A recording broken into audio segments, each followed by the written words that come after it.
President Obama wants to take more from the rich to give to the middle class. Republicans say the Robin Hood Act is getting old. This is Special Report.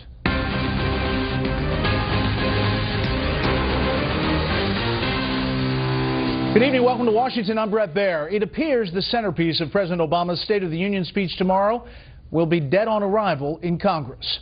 The president's plan for $320 billion in new taxes is going absolutely nowhere with Republicans who now control both the House and the Senate. But beyond the surface talk of dollars and cents is a political chess match of trying to frame one party as hostile to business and the other as a tool of the rich. Chief White House correspondent Ed Henry has tonight's top story. If President Obama's new preview of his State of the Union address sounds like an old campaign commercial from 2012, that's because it is. Dusting off a well-worn script about how tomorrow night he'll try again to redistribute wealth by raising taxes on the rich to pay for new spending plans and tax cuts for others. This State of the Union gives me an opportunity to present to the American people, now that we have fought our way through the crisis, how do we make sure that everybody in this country, how do we make sure that they're sharing in this growing economy? Sharing the wealth is a familiar theme that helped the president win in 2012, though he's leaving out the fact that when he presented it again in the 2014 midterms, it did not fare as well. I'm not on the ballot this fall. Michelle's pretty happy about that. But make no mistake, these policies are on the ballot. Every single one of them. Which is why Republicans charge this is an outdated plan, divorced from the reality of the new power dynamic, with Republicans in charge of both chambers of Congress.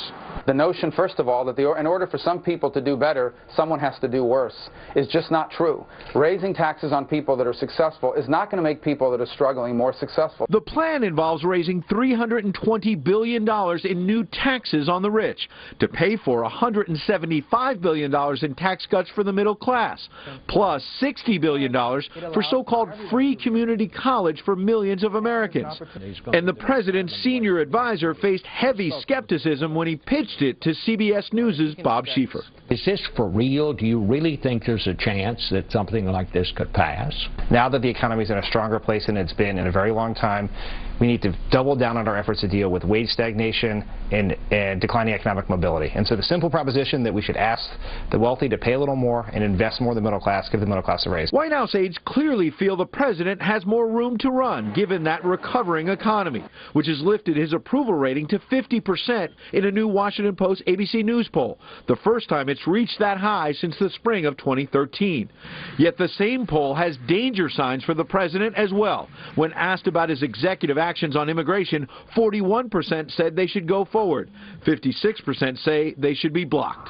Then there's a question of how the president defines the middle class. In this case, he wants a tax credit for couples where both parents are working. Aides tell me if the family is earning a total of $120,000 or less, you get a $500 credit. If the total is between $120,000 and $210,000, you get a partial credit. Brett? Ed Henry live on the North Lawn. Ed, thank you. National security will, of course, be a part of the State of the Union. Another terror attack on U.S. soil is not a matter of if, but when. That is the grim prediction from two of President Obama's former spy masters. I think what we're seeing, as I said, is a much more aggressive chapter and a much more dangerous chapter in terms of the war on terrorism. We had the Fort Hood shootings, we had the Boston bombings, so we've had radicalized Americans conduct these attacks. I expect more. I think we're going to see a Paris-style attack here. We need to be prepared for that. Meanwhile, in Europe, a continent-wide dragnet for terror suspects continues. One source telling Fox News expect more arrests, and soon. Senior Foreign Affairs correspondent Greg Palcott has the latest tonight from Paris.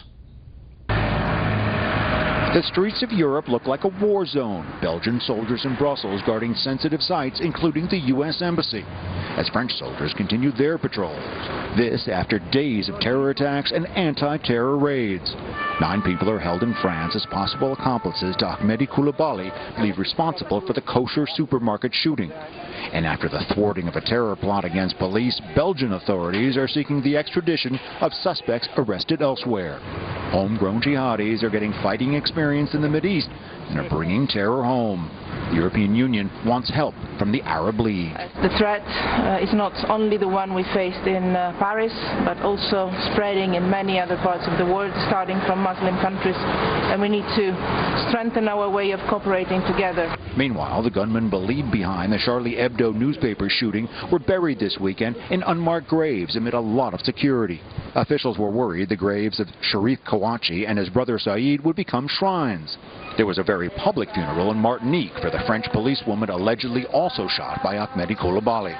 27-year-old Clarissa Jean-Philippe was a native of the Caribbean French territory. This amid protests in Afghanistan today against the Prophet Muhammad appearing on the latest cover of Charlie Hebdo. In the African country of Niger, 10 people were killed, 45 churches torched. 3 million copies of Charlie Hebdo already sold. The press run for this issue has now been expanded to 7 million. This for newspaper circulation is usually 30,000. Greg Palcott live in Paris just after midnight. Greg, thank you. Fears of a possible coup tonight in a country President Obama has touted as a success story in the fight against terrorism. Yemen's U.S.-backed leadership is trying to fight off Shiite rebels in what one official called a step toward a coup. Peace talks continued throughout the day. The Associated Press reports a tenuous truce appears now to be holding. Congressional Republicans and some Democrats are vowing to move ahead with sanctions against Iran over its nuclear program, despite pleas and protestations from President Obama. Chief Washington correspondent James Rosen reports tonight this comes at a pivotal time in the negotiating process. Outside the European Union mission to Geneva, Iran's top nuclear negotiator offered little assurance Sunday night that his country and the 6 world powers trying to rein in Iran's nuclear program will finalize the roadmap they're trying to hammer out before March. Well, it's too soon to say if we are able to make any progress or not. We are still trying to bridge the gaps between the two sides.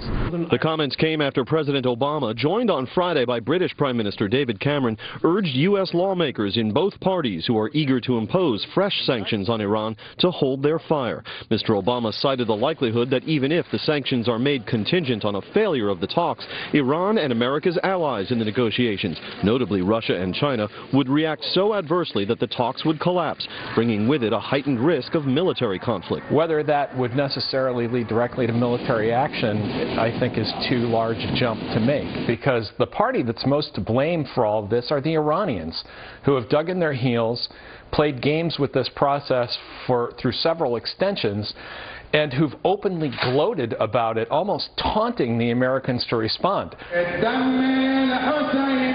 In Beirut, Lebanon, mourners laid to rest Jihad Muniyah, killed in an Israeli airstrike inside Syria Sunday, and the son of a Hezbollah commander, Imad Muniyah, who was implicated in the 1983 Marine barracks bombing in Lebanon and who was himself killed by a car bomb in Syria 6 years ago. Also killed in Israel's strike on Sunday was this man, General Mohammed Ali al-Adadi, a senior commander in Iran's Revolutionary Guard Corps.